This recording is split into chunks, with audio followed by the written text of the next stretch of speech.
یار بند کریں اس کو. اور میں نے آپ کو بتایا ہے کہ اللہ کے فضل و کرم سے ہم نے اتنے بڑے بڑے مسئلے حل کیے. بھائی یہ صرف اکانومی میں نہیں, اقتصادی فیلڈ میں نہیں.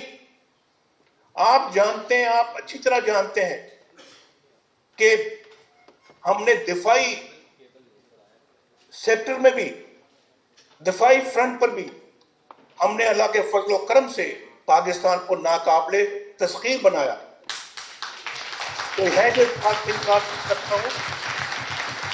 آج کل تو آپ کو یہاں پر 4 ملک نہیں ملتے جو آپ کو سپورٹ کریں اپنے مسائل کے اوپر. میں نام نہیں لینا چاہتا, دکھ ہوتا ہے, تکلیف ہوتی ہے. ایک ریزولوشن کو پاس نہیں آپ کروا سکتے, اور آپ 51 ملکوں میں آپ کو کوئی ایسے اتنے ملک بھی نہیں ملتے کہ آپ اس کو ٹیبل کر سکیں. کیا باتیں کرتے ہیں آپ؟ بیڑا غرق کر دیا آپ نے پاکستان کا, بیڑا غرق کر دیا آپ نے کشمیر کا. آپ نے, اور صرف میں کشمیر کا سفیر, میں کشمیر کا امبیسڈر. کہاں گئی تمہاری سفارت؟ کہاں گئی تمہاری امبیسڈری؟ کون سے دعوے تم کرتے تھے؟ آپ نے تو ملک کو تباہ و برباد کر دیا ہر سیکٹر میں, ہر فیلڈ میں. آج مجھ سے پوچھو, میں بھی تنگ ہوں. یہ جو سامنے بیٹھے ہوئے ہیں یہ سب تنگ ہیں. غریبوں کی جھونپڑیوں میں جاؤ, ان کی جھوکیوں میں جاؤ, وہ بھی تنگ ہیں. وہ بھی پتہ نہیں کیسے زندگی گزار رہے ہیں. پوچھو جا کے ان کے کیا جذبات ہیں. ان کے بچوں سے پوچھو جا کے کیا ان کو تن ڈھانپنے کے لیے کپڑے ملتے ہیں؟ تن ڈھانپنے کے لیے کیا کپڑے میسر ہیں؟ پوچھو ذرا ان سے. عید آتی ہے, عید پہ بچے روتے ہیں کہ ابو ہمیں نیا جوتا لے دے. نئے جوتے کے لیے پیسے نہیں ہیں لے کے دینے کے لیے بچوں کو, نئے کپڑے لے کے دینے کے لیے پیسے نہیں ہیں بچوں کو. عید پہ بھی ان کو یہی فکر ہوتی ہے کہ ہم کھانا کہاں سے کھائیں گے. عید والے دن بھی یہ فکر ان کو نہیں چھوڑتا. اور آپ کہتے ہیں ہم 1 کروڑ نوکریاں دیں گے. کہاں ہے وہ 1 کروڑ نوکریاں؟ کہاں وہ بلند بام دعوے؟ آپ 1 کروڑ نوکریاں چھوڑو, 1.5 کروڑ بندہ آج بے روزگار ہو چکا ہے. ہے پرواہ آپ کو ان کی؟ کیا سوچتے ہیں آپ؟ کہاں ہیں آپ؟ اور آپ کو لانے والے کہاں ہیں؟ کدھر ہیں وہ؟ جواب دیں اس قوم کو, لانے والے بھی جواب دیں. بھائی میں نے تو چند دن پہلے کہا تھا, میں نے کہا بھائی عمران خان سے ہمارا مقابلہ نہیں ہے, اس کو ہم کوئی اہمیت نہیں دیتے.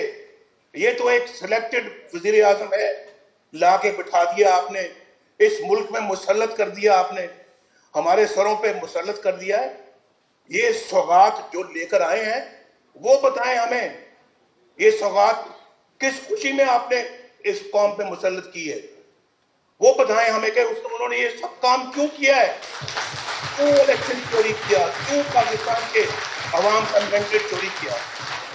یہ باتیں ایک نہ ایک دن منظور پہ آنی تھی. میں نہیں چاہتا تھا کہ میں اپنا جو ہے وہ اس معاملے میں اپنے جو ہے وہ جذبات کو ان پہ کنٹرول میرا جو ہے وہ ختم ہو جائے. لیکن پاکستان کے موجودہ حالات کو دیکھ کر میں اب خاموش نہیں رہ سکتا, میں چپ نہیں رہ سکتا. اور مجھے کوئی چپ کرانے کی کوشش بھی نہ کرے, کیونکہ میں چپ نہیں ہوں گا.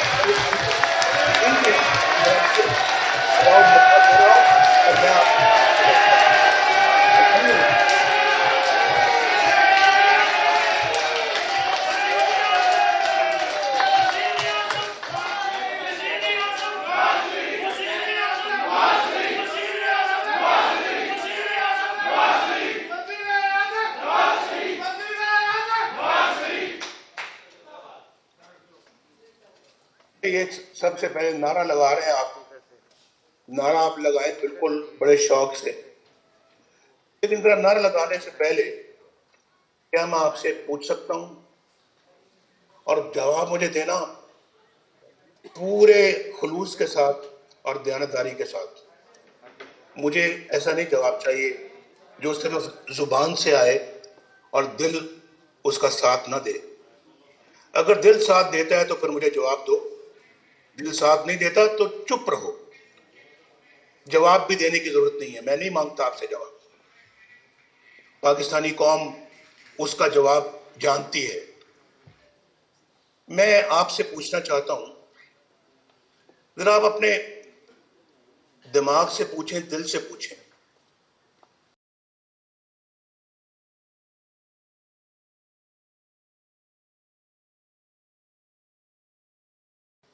اور ہم سب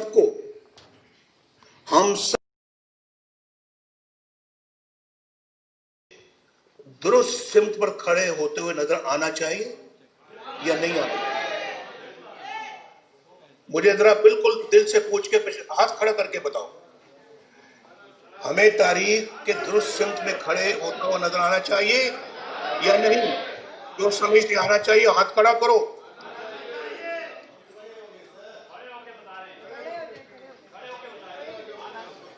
بس کھڑے ہونے کی ضرورت نہیں ہے، ہاتھ کھڑا کر دیا کافی ہے، آپ کا بہت شکریہ۔ تو بھائی میں اگر آپ دل سے سمجھتے ہیں تو پھر جو میں باتیں کر رہا ہوں، جو میں علم بلند کر رہا ہوں، میرا ساتھ دو گے؟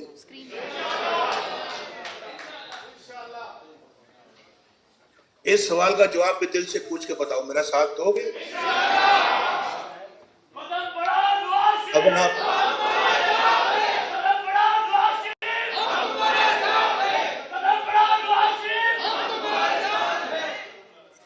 اگر آپ دل سے ساتھ دو گے تو پھر میں آپ سے وعدہ کرتا ہوں، انشاءاللہ I will never let you down، میں کبھی آپ کے ساتھ